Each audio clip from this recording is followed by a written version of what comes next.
하나님 말씀은 레위기 12장 1절부터 8절입니다. 우리 교독하겠습니다. 여호와께서 모세에게 말씀하여 이르시되 이스라엘 자손에게 말하여 이르라.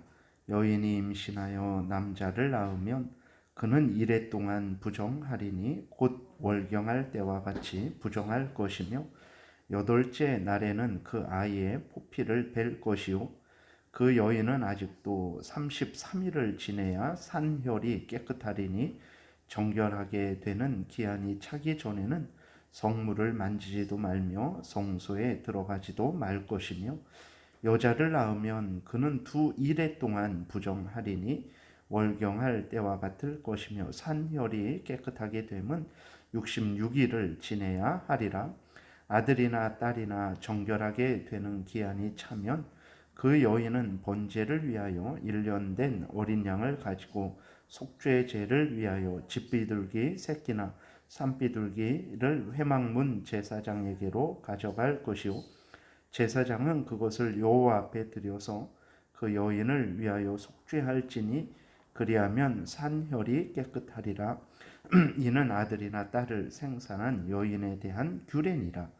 그 여인이 어린 양을 바치기에 힘이 미치지 못하면 산비둘기 2마리나 집비둘기 새끼 2마리를 가져다가 하나는 번제물로 하나는 속죄제물로 삼을 것이요 제사장은 그를 위하여 속죄할지니 그가 정결하리라. 아멘. 기도드리겠습니다. 하나님, 이 시간 하나님의 말씀을 전하고 듣습니다. 성경을 통해서 알려주시는 하나님의 뜻을 잘 깨달아 알게 도우시고 성경에서 알려주시는 대로 또 잘 믿고 따르게 도우소서. 하나님의 영광을 드러내며 우리가 이 땅에서 하나님의 은혜 가운데 거하며 또 우리가 많은 사람들을 진정으로 유익하게 하는 복된 인생을 살 줄을 믿습니다. 이 시간 온전히 주장하여 주시기를 바라고 예수 그리스도의 이름으로 기도드렸습니다. 아멘. 오늘은 이제 여인이 아기를 낳았을 때 또 그 부정과 정결에 대해서 하나님의 말씀을 하고 있습니다. 그래서 첫 번째로는 이제 아기를 낳았을 때 왜 부정하다, 깨끗하지 않다, 더럽다 라고 이렇게 하나님이 말씀을 하고 계시는 것입니까? 왜 아기를 낳았는데 부정하다, 세상에서는 아기를 낳았는데 부정하다, 더럽다라고 하는 사람이 없어요. 오늘 우리들도 마찬가지죠. 그리스도인들도 아기를 낳았는데, 아기를 잉태했는데, 또 아기를 출산했는데 더럽다, 부정하다, 죄가 있다라고 생각하는 그리스도인도 없습니다. 거의 없어요. 그런데 오늘 본문에 보게 되면 하나님은 아기가 잉태한 것, 아기가 출산한 것 부정하다라고 이렇게 말씀을 하고 있습니다. 아담이 타락한 이래로 이제 모든 후손이 죄로 오염되고 부패된 죄인이 되었기 때문에 하나님께서 아기의 출산에 대해서, 물론 그 잉태까지도 포함되는 거죠. 아기의 출산에 대해서 부정하다라고 이렇게 말씀하고 있다라는 것을 우리가 분명히 기억을 해야 됩니다. 임신했다, 출산했다라는 것은 생명을 잉태하고 생명을 출산한 것이기 때문에 당연히 기쁜 소식이죠. 그런데 또 하나 그리스도인들은 반드시 생각할 것이 있는데 그 생명이 어떤 생명입니까? 죄로 오염되고 부패된 생명이라는 것을 우리는 늘 잊지를 말아야 되는 것입니다. 그 생명이 죄인이기 때문에 하나님 앞에서 부정한 것입니다. 그러니까 죄인을 잉태하고 죄인을 출생했기 때문에 그것이 바로 하나님 앞에서 부정하다, 더럽다라고 하나님이 말씀을 하고 있는 것이죠. 이것은 우리 그리스도인들에게도 참으로 충격적으로 받아들여지는 그러한 말씀입니다. 그러나 성경 전체는 늘 이것을 이야기하고 있었어요. 다윗은 시편 51편에서 5절에 이렇게 자기가 죄인인지에 대해서 고백을 합니다. 내가 죄악 중에서 출생하였으며 어머니가 죄 중에서 나를 잉태하였나이다. 그러니까 인간이 죄인이라는 것을 다윗은 자기가 살인하고 간음하고 그 죄를 범했기 때문에 내가 죄인입니다. 당연하죠. 간음하고 살인했기 때문에 죄인이죠. 그러나 간음하고 살인하지 않았을지라도 인간 자체가 죄로 오염되고 부패된 죄인이라는 것을 우리는 잊지 말아야 되는 거예요. 다윗은 그것을 이야기하고 있는 것입니다. 어머니가 죄 중에 잉태했다. 자기가 어머니도 죄인이고 자기도 죄인이라는 거예요. 그 다음에 자기가 죄악 중에서 출생되었다. 그러니까 이 땅에 생명이 나왔는데 참으로 기쁘고 감사하고 아주 놀라운 일이지만 그 생명이 죄로 오염되고 부패되었다라는 것을 다윗은 이미 이렇게 시편 51편에서 고백을 하고 있는 것을 우리는 보게 됩니다. 로마서 3장 10절에서도 이렇게 기록되어 있죠. 기록된 바 의인은 없나니 하나도 없으며 라고 그랬어요. 그런 의미가 무엇이겠습니까? 어른들 아주 순수했던 마음이 다 강팍해지고 돈으로 세상 명예로 여러 가지 그러한 탐욕으로 아주 그냥 돌같이 굳어진 마음을 가진 어른들만 죄인이라고 이야기하는 것입니까? 그러지 않습니다. 의인은 없나니 하나도 없으며 라고 이렇게 하나님이 선언하실 때 모든 인간들이 그 뱃속에 있는 아기까지도 의인이 아니라는 거예요. 모두가 다 죄로 오염되고 부패된 자들이다 라고 하나님이 선언하고 있다는 것을 우리가 기억해야 됩니다. 에베소서 2장에서는 모든 사람이 허물과 죄로 죽어 있다 그랬어요. 어른들만 허물과 죄로 죽어 있는 것이 아니라 뱃속에 잉태된 그 생명, 지금 이 세상에 울면서 이 세상에 첫 발을 내디딘 그 아주 사랑스러운 갓난 아기도 허물과 죄로 죽어 있고 사탄의 종노릇하는 존재라는 것을 예수 그리스도의 피로 죄 용서함을 받고 하나님의 자녀가 되기 전까지는 허물과 죄로 죽어 있는 존재요, 사탄의 종노릇하고 있는 존재라는 것을 우리가 잊어서는 안 되는 거죠. 세상에서는 인간을 대단히 여기죠. 올바로 판단할 수 있는 존재다. 올바로 결정하고 할 수 있는 존재다. 올바로 행할 수 있는 존재다. 인간은 비록 부족하고 연약하고 실수가 있지만 그러나 인간은 발전하고 결국은 승리할 수 있는 존재다라고 이렇게 이야기를 하죠. 그러나 성경은 오늘 본문에서 보듯이 인간은 어머니까지 죄로 오염시키는 구역질나고 혐오스러운 죄인이다라고 이렇게 분명하게 말하고 있는 것입니다. 그래서 오늘 부정하다라는 것은 더럽다라는 거예요. 깨끗하지 않다. 하나님 앞에서 더러운 존재다.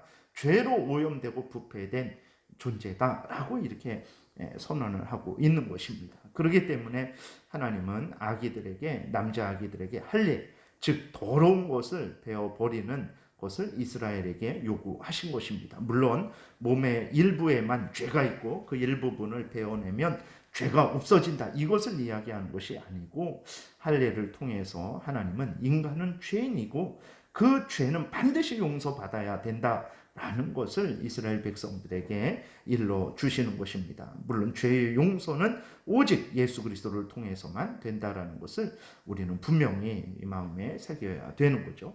근데 이스라엘 백성들은 이제 그 할례 자체, 형식 자체에만 관심을 갖게 되었던 그런 잘못을 범했던 것입니다. 그리고 이제 하나님께서는 이렇게 잉태하고 출산하는 것이 이제 더러운 것이기 때문에 출산했을 때에 하나님 앞에 나오는 것을, 성소에 나오는 것을 금하고 계십니다. 이렇게 부정한 그러한 기간을 둠으로 인해서 이 모든 것을 보고 산모나 남편이나 모두가 인간이 가지고 태어나는 원죄라는 것을 인식하게 하시고 그 원죄를 증오하고 혐오하게 하시는 거죠. 원죄라는 것은 이제 아담과 하와가 범죄했죠. 그래서 죄에 대한 책임을 가지게 되었습니다. 그리고 아담과 하와가 범죄해서 죄로 오염되고 부패되었죠. 그러니까 그 아담이 범죄해서 죄로 오염되고 부패되고 죄에 대한 책임을 가지게 되었는데 그것이 아담만 갖는 것이 아니라 아담은 모든 인류의 대표이기 때문에 그 아담의 모든 후손들에게 아담의 그 죄로 오염되고 부패된 그 부패성, 죄의 부패성, 죄성, 그 다음에 죄에 대한 책임이 그 모든 후손들에게도 전가된 거예요. 그랬을 때 그 아기들조차도 잉태될 때 그 모든 죄에 대한 그러한 책임과 그 부패성을 물려받는 것입니다. 그래서 인간이 원죄를 가지고 태어났다 그랬을 때에는 아담이 지은 죄로 인해서 부패되고 죄에 대한 책임이 이제 모든 후손들에게도 전가되어서 그 죄에 대한 책임과 부패성을 가지고 태어났다. 그래서 죄인이라고 말을 하는 것입니다. 이러한 원죄를 증오하고 혐오하게 하시는 것이죠. 그리고 죄를 없애주시는 예수 그리스도를 더욱 믿고 의지하게 하시고 하나님을 경외하며 하나님의 말씀을 따라서 살게 하시려는 것입니다. 그리고 그 다음에 보게 되면 이제 남자아이를 낳았을 때는 7일, 여자아이를 낳았을 때는 14일을 부정하다라고 이렇게 하세요. 그래서 여자아이를 낳았을 때 더 그 2배로 기간이 더 부정합니다. 왜 그럴까? 남자가 여자보다 더 대단한 그러한 생물학적으로 대단한 존재일까? 그래서 그런 것은 아닙니다. 이것은 여자로 하여금 원죄의 책임과 하나님이 주신 형벌을 중하게 생각해 하셔서 더욱 물론 여자뿐만 아니라 남자에게도 죄라는 것이 이렇게 무섭고 경계해야 될 것이라는 것을 하나님께서 깨닫게 하시는 것이죠. 창세기 3장에서 타락하는 내용이 기록되어 있는데 여자가 먼저 사탄에게 꾀임을 당했죠. 그리고 남자를 유혹했습니다. 그래서 여자뿐만 아니라 남자도 그리고 그 모든 후손도 다 멸망의 형벌을 받게 된 것이죠. 그렇기 때문에 여자의 책임에 대해서 하나님께서 지적을 하셨고 그것 때문에 이제 형벌을 내리실 때에도 여자는 남자의 다스림을 받아야 된다라고 하나님께서 형벌을 내리신 기록이 있죠. 그래서 죄와 죄에 대한 하나님의 형벌을 기억하게 해서 남자나 여자나 모두가 하나님 앞에서 죄를 미워하고 버리고 경계하고 더 하나님을 경외하며 살게 하려고 하나님께서 이러한 차별을 두신 것이죠. 물론 여자에게만 그렇게 차별을 두었다라고 절대로 생각을 해서는 안 되고 여자를 포함한 모든 사람들에게 하나님께서 죄에 대한 그러한 경계를 하게 하시는 것입니다. 그래서 디모데전서 2장 11절부터 15절, 고린도전서 14장 34절, 35절에 보게 되면 이제 교회에서 목사와 장로의 직분을 맡는 것을 여자에게는 금하고 있는 내용이 기록되어 있습니다. 그 이유는 이제 첫 번째로는 남자가 먼저 창조된 것에 근거해서, 두 번째로는 여자가 먼저 타락한 것에 근거해서 이제 말을 하고 있는 것이죠. 그런 차원에서 이제 여자를 낳았을 때 더 부정하다라고 하신 것을 알려주시고 그것을 통해서 이제 여자로 하여금 여자의 잘못과 또 앞으로 조심할 것에 대해서 더욱 강조하시기 위해서 이러한 차별을 두신 것이라는 것을 우리가 생각하면 되겠습니다. 그리고 또 하나 생각할 수 있는 것은 이제 남자아이는 8일 만에 할례를 받게 되죠. 이 할례를 통해서 하나님이 드러내시는 것은 이제 그 죄가 용서된다라는 것을 상징하는 것입니다. 그래서 할례를 행하는 그러한 아이들은 실제로 죄를 용서받게 되는 거죠. 그리고 하나님께 받아들여지는 것입니다. 이렇게 할례를 행했기 때문에 할례 자체가 죄를 용서하는 게 아닙니다. 할례를 통해서 드러내는 하나님의 그러한 은혜, 예수 그리스도의 피에 의한 그러한 죄의 용서를 믿음으로 죄가 용서되는 것이지 할례 자체가 능력이 있어서 죄를 용서하는 것이 아닙니다. 그랬을 때 어쨌든 그랬을 때에 할례를 통해서 이제 죄가 용서되는 것을 상징하고 또 믿음으로 그렇게 할례를 행할 때에 실제로 하나님의 은혜로 죄를 용서받게 되는 거죠. 이렇게 남자아이들은 할례를 통해서 죄를 용서받기 때문에 이제 7일간만 부정하다라고 이렇게 말씀하신 것으로도 또 생각을 할 수도 있겠습니다. 그 다음에 이제 끝부분에 보게 되면 속죄 제물을 드려야 되는데 가난할 때에는 이제 어떤 그러한 양이나 뭐 그러한 송아지나 그러한 것을 드릴 수가 없죠. 그렇게 되니까 8절에 보게 될 때에 산비둘기 2마리나 집비둘기 새끼 2마리를 가져다가 하나는 번제물로, 하나는 속죄 제물로 삼으라라고 이렇게 가난한 사람들을 위해서 또 하나님께서 배려해 주십니다. 근데 놀라운 것은 무엇이냐면 누가복음 그 2장에 보게 되면 그 마리아와 요셉이 예수 그리스도를 낳죠. 예수를 낳고 이제 그 8일 만에 할례를 받고 또 속죄 제사 또 번제 그 제물을 드리는데 무엇으로 드렸을 것 같습니까? 뭐 아주 큰 송아지, 염소 그러한 것으로 드리지 않으셨어요. 무엇으로 드리셨냐면 산비둘기 또 집비둘기로 이렇게 제사를 드렸어요. 그러니까 당시에 마리아와 요셉이 얼마나 가난했는지, 예수 그리스도께서 정말 얼마나 그 가난한 가정에서 태어나셔서 그러한 우리를 위한 구원의 삶을 사셨는지를 우리는 또한 이렇게 한번 새롭게 깨달아 알게 되는 것이죠. 기도드리겠습니다. 살아계신 하나님 아버지 감사합니다. 오늘도 은혜를 내려주셔서 감사합니다.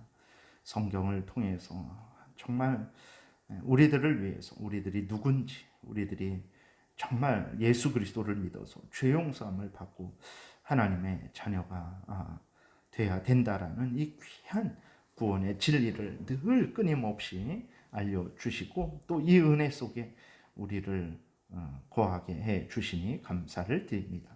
살아계신 하나님이 주신 귀한 은혜를 마음 깊이 소중히 생각하고 감사함으로 신앙생활하게 도우시고 또 이 죄와 또 이 죄의 용서를 아직 알지 못하는 자들에게 우리 구주 예수 그리스도를 증거해서 죄를 회개하고 하나님께로 돌아오도록 돕는 복된 삶 살게 도우소서.